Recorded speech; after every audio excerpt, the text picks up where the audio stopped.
Welcome to Night Stories, where shadows whisper, nightmares crawl, and every tale drags you deeper into the dark. If you dare to listen, leave the lights off and let the night begin. I always thought it would be funny to call my own number. A dumb little prank to freak out friends if they were around, like some urban legend experiment where you loop yourself into infinity. That night I was sitting alone, restless, staring at my phone in the dark living room. The place was silent except for the hum of the refrigerator bleeding faintly down the hall. My thumb hovered over the keypad and without much thought I typed in my number. The line rang once, twice, 3 times. I grinned to myself, waiting for voicemail. But then there was a click and someone picked up. I froze. On the other end was breathing. Not just calm, background noise breathing, it was frantic, wet, shuddering, like the lungs behind it were barely holding together. Then I heard a voice. My voice. It was trembling, high-pitched with panic. "Don't hang up, please, please, you can't hang up." My stomach dropped so hard I thought I might vomit. The voice was mine exactly. Not close, not similar, not distorted. It was me. I almost laughed out of disbelief, but then the voice on the other end began sobbing. Broken, choked gasps begging me over and over. "Don't hang up, don't hang up, don't hang up." I whispered, "Who is this?" My throat was bone dry, but the sound came out anyway. "You know who this is," the other me said. "You shouldn't have called. I tried to stop you. Oh God, I tried." The sobbing broke into coughing, like something had torn inside. I could hear spit and mucus catching in the throat, almost gagging. The sound was too vivid, too sharp. It didn't sound like a call. It sounded like the person was right there in the room with me, a breath away from my ear. I stood up without meaning to, clutching the phone tighter. My own reflection in the black TV screen across the room stared back at me, faint in the dimness. "What's happening?" I whispered. The other me inhaled raggedly. Then there was silence, the kind that swells until you hear your own pulse pounding in your ears. Finally, the voice said, almost a whimper, "They're coming again. And it starts with the call. You should have let it ring out. You should have never answered." Before I could reply, I heard a slam. It wasn't in my apartment, it came through the phone. A door crashing open, footsteps flooding in, heavy and uncoordinated, like something running but dragging weight behind it. My voice on the line shrieked, a sound so raw I nearly dropped the phone. "They're here!" I didn't even know what I was doing anymore. My knees buckled, and I pressed the phone harder to my ear, listening to myself scream. Furniture scraped against the floor in the background, a chair tipping over, glass shattering. Then, through the chaos, another noise slid into the line. Not human. A wet, tearing shuffle like meat dragged across concrete. Something hissed, high-pitched and guttural, reverberating with saliva and air. My double screamed again, but the scream warped halfway, cut short, gurgling as if a hand had closed around his throat. The phone shook in my hand. I whispered, "Hello, hello?" Crunch split the call. Bone, unmistakable. Then a choking cry, lower now, weaker, like my voice was dissolving into static. And under it all, a laugh. Not loud, not booming. Just a low chuckle, almost playful, from something that didn't sound human at all. The line went dead. I stood in the middle of the living room, hand trembling, phone pressed to my ear though the screen was black. My reflection on the TV looked pale, twisted. My chest felt tight. Every nerve screamed at me to run out the front door, but my body wouldn't move. The silence in the room was heavier now, as if the call had pulled something in with it. The air smelled faintly metallic, like rust or blood. I thought I heard something shift in the hallway, a floorboard creaking, though I lived alone. I backed toward the door slowly, but the phone buzzed in my hand. I almost screamed. The screen lit up with an incoming call. The number was mine. I couldn't answer it. But I couldn't ignore it either. It rang and rang, each vibration rattling through my bones. Finally, against every desperate instinct in my body, I swiped to accept. A whisper slipped through. "You didn't hang up. Why didn't you hang up?" It was my voice again, but this time it was low, calm, almost scolding. Then the sound of something wet dragging across a surface followed. I could hear fingernails scraping wood. Slow. Deliberate. I swallowed hard. "Where are you?" There was silence, then the voice, mine but not mine, said, "Behind you." I whipped around, heart exploding in my chest. Nothing was there, just the kitchen, shadows pooling in corners, the refrigerator still humming faintly. The laugh came again, this time through the phone and faintly from the dark hall at the same time. My knees gave way, and I slammed the door shut, locking it twice, pressing my back against it. The phone clattered to the floor, but the call didn't end. I heard the dragging noise again, moving closer, and my own voice whispering through the speaker. Not frantic anymore, but giddy, excited, savoring each word. "You're not going to leave, are you? You can't leave, you started it." I pressed my hands to my ears, but the sound seemed to leak from the walls, from the air itself. The dragging grew louder, closer, circling. My reflection in the black TV screen flickered. For an instant, it wasn't sitting like me anymore. It was standing, grinning. My phone buzzed again on the floor. Another call. The screen flashed, my own number glowing bright.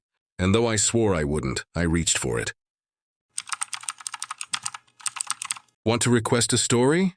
Let me know down below and I will write one." I shouldn't have answered. Every instinct in me screamed to let it ring, smash the phone, throw it out the window, anything but press that green icon again. But I did. My thumb moved on its own, trembling, and I lifted the phone back to my ear. The call connected instantly. No ringing, no delay, just breathing. Not my frantic, panicked breathing anymore. This time it was steady, rhythmic, almost satisfied. My voice spoke, slow and deliberate. "You shouldn't have picked up again."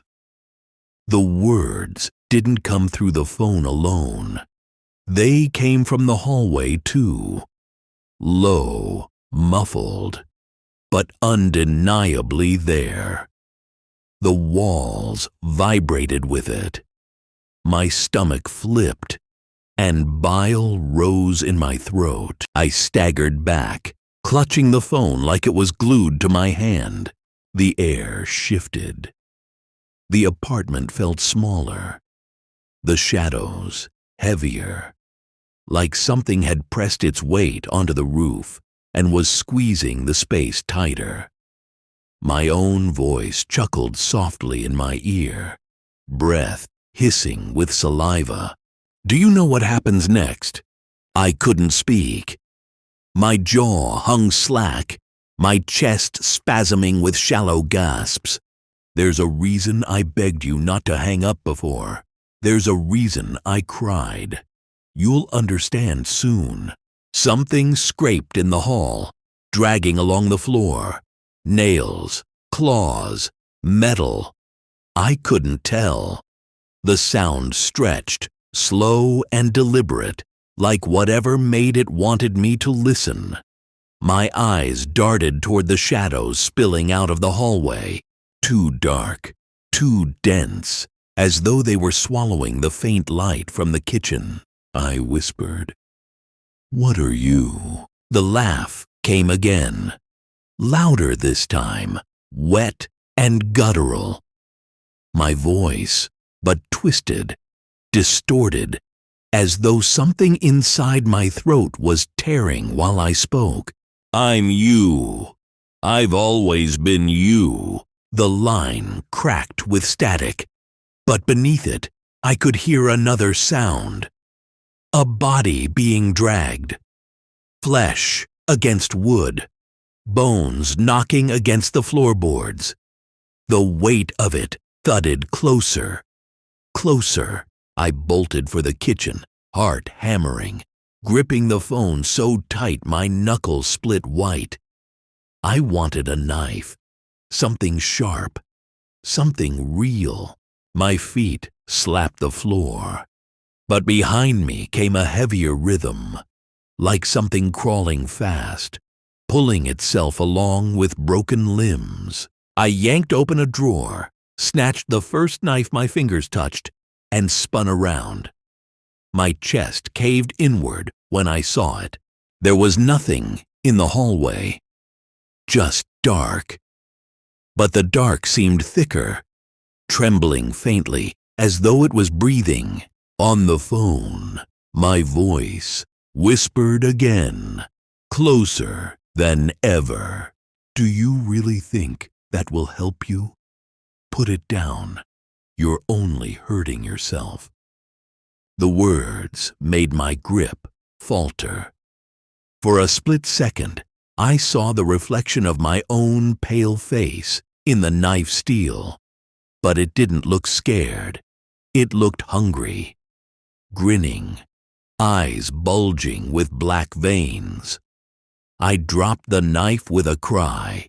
It clattered across the floor, sliding under the counter. The dragging sound returned. Right outside the kitchen doorway now. I stumbled backward, clutching the counter, when the phone buzzed again in my hand. Another incoming call. Same number.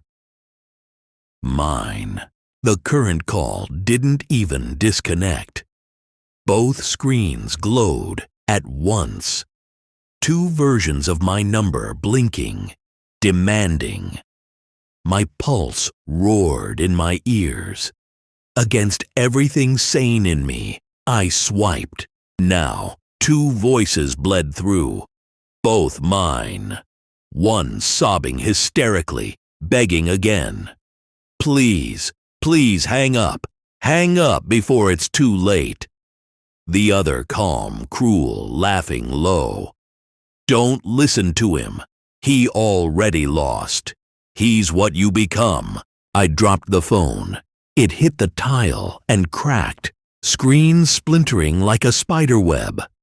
The voices still poured out of it, overlapping, one screaming, one mocking, and behind them, closer now than ever, came that wet dragging slapping the floorboards, pulling itself toward me inch by inch. I couldn't move.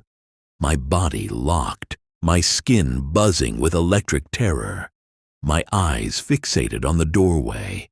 Something shifted in the dark. Not a shape, not at first, just movement. The black thickened and rolled like smoke made of flesh, pulsing. Then a hand slid out. It wasn't my hand, but it almost was. Too long, too pale, skin splitting at the knuckles where black veins bulged through. Nails curled, yellow, and chipped. It clawed at the floor, dragging the rest of it into view. The face followed. It was mine, but stretched wrong. Skin sagged like melted wax, eyes too wide, whites spiderwebbed with red until only pinpricks of pupil floated in bloodshot pools. The mouth hung open, lips cracked and torn, teeth jagged and blackened, drool and something thicker dripping onto the floor. And through that gaping mouth came my own voice, layered, doubled, tripled, overlapping into a chorus. You started it. You keep answering. You let me in. I screamed and kicked backward, hitting the cabinet, slamming my head into it hard enough to flash stars in my vision. When I blinked, it was closer. Half its torso dragged into the kitchen, ribs jutting out beneath shredded skin, crawling with something wriggling. The phone still shrieked on the floor. The begging voice was choking, sobbing harder, repeating the same thing over and over until it grew raw. Don't hang up, don't hang up, don't hang up. The crawling version of me stopped halfway into the kitchen and tilted its head, neck cracking audibly. Pick it up, it whispered, and I realized with sick clarity, the thing wasn't trying to kill me. It was trying to make me answer again. The broken phone buzzed one more time, the screen pulsing with my number, and I, trembling, bleeding, cornered in my own kitchen, stared at it, and felt my hand twitch toward it. The buzzing wouldn't stop. Even with the screen shattered, the cracked phone pulsed with light shaking against the tile like it had a heartbeat. My number. Always my number. The crawling thing, my thing, shifted another few inches into the kitchen. Its limbs dragged with sickening cracks, joints bending the wrong way as though someone had broken them and forced them back into motion. Its chest expanded too far, ribs popping audibly with each wheezing breath. "Pick it up," it rasped again, lips barely moving. Drool thickened into strands that hung down and slapped the tile. "Pick it up. Answer me. Answer yourself." The air reeked. Rot, iron, and something sweet and spoiled, like meat left in the sun. I gagged, sliding along the counter, my hands trembling so violently I could hardly push myself upright. My head throbbed where I'd slammed it, and every blink of my eyes showed me streaks of red and black. The broken phone shrieked with both voices again. The sobbing, desperate one begging for mercy, and the calm one coaxing me closer. Their words tangled together until it sounded like madness. "Don't hang up, don't hang up, don't hang up. You've already hung up, now you'll stay." The crawling thing's hand slammed against the cabinet door, so sudden and loud I screamed. Its fingernails dug into the wood and peeled it back with a splintering crack.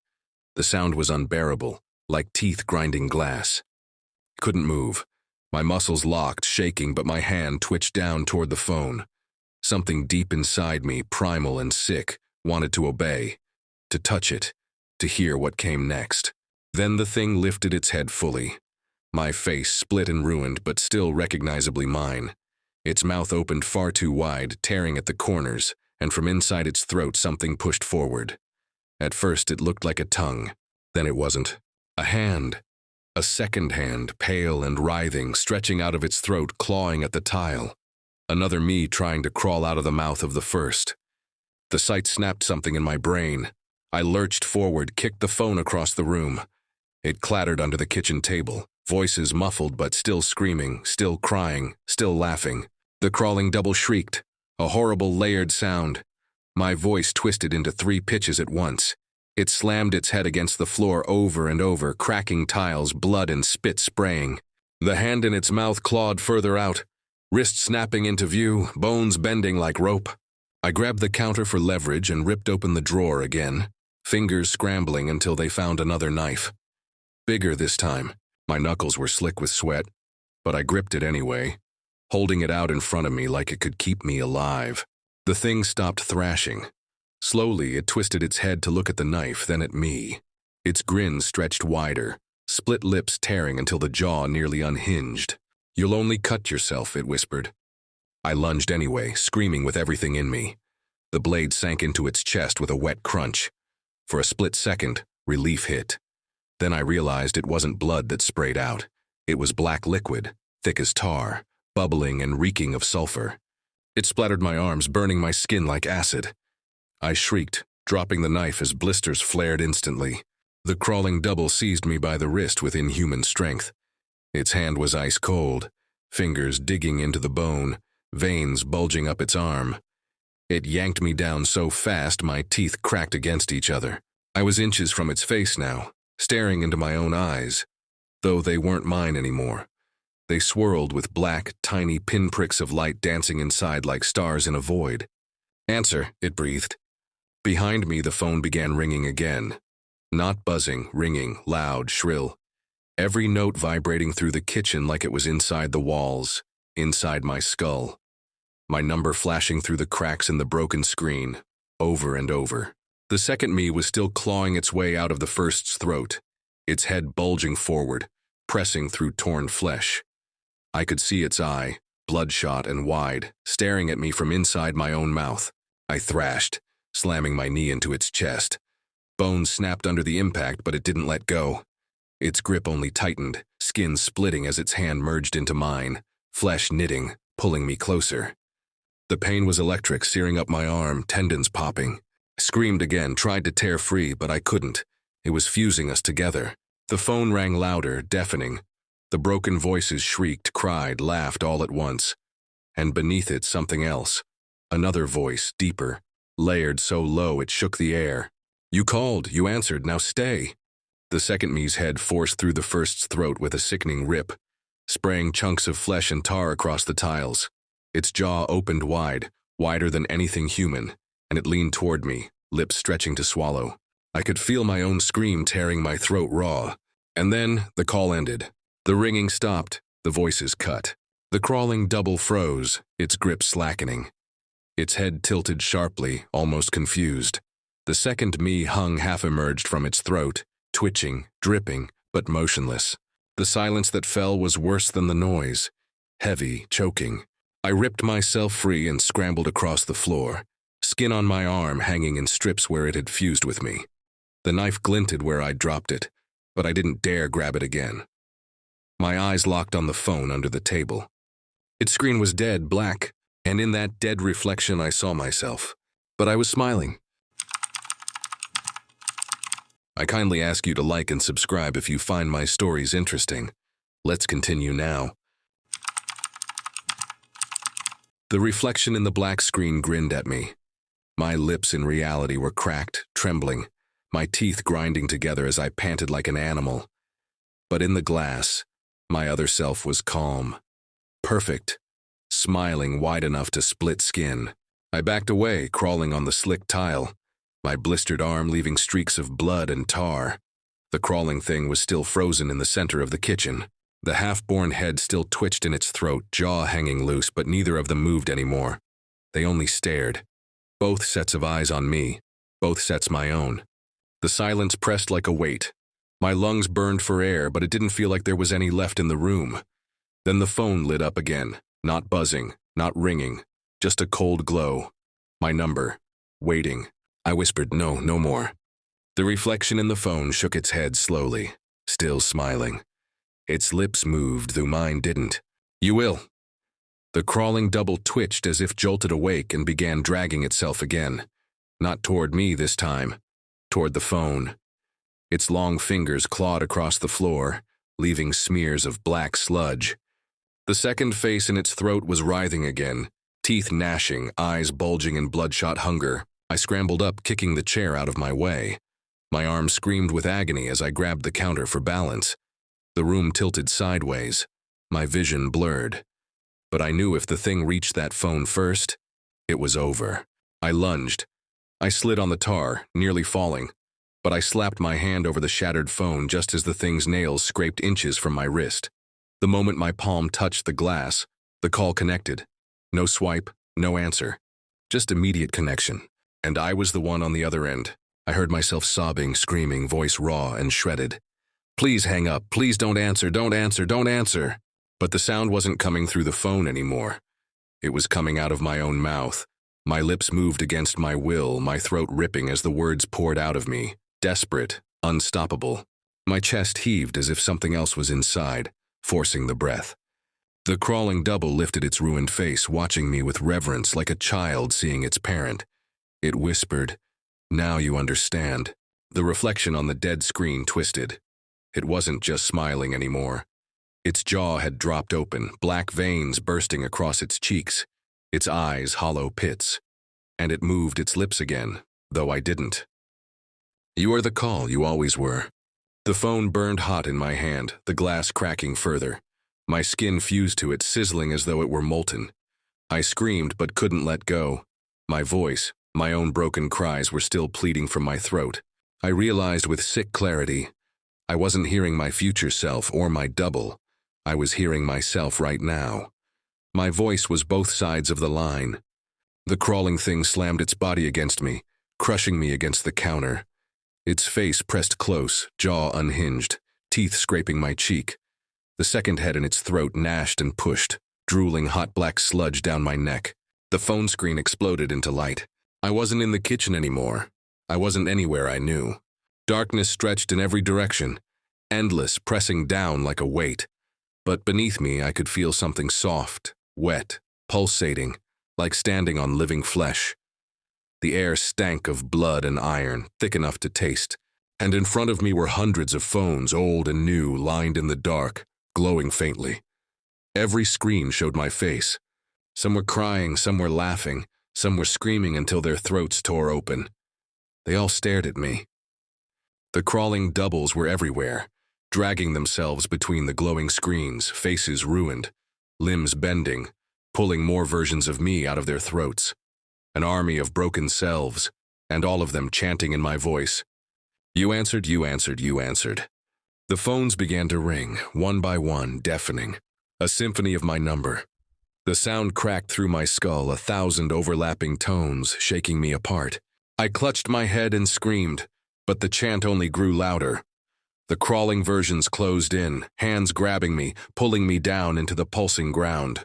The flesh beneath split open, revealing rows of teeth blackened and jagged. And I realized it wasn't ground at all. It was a mouth.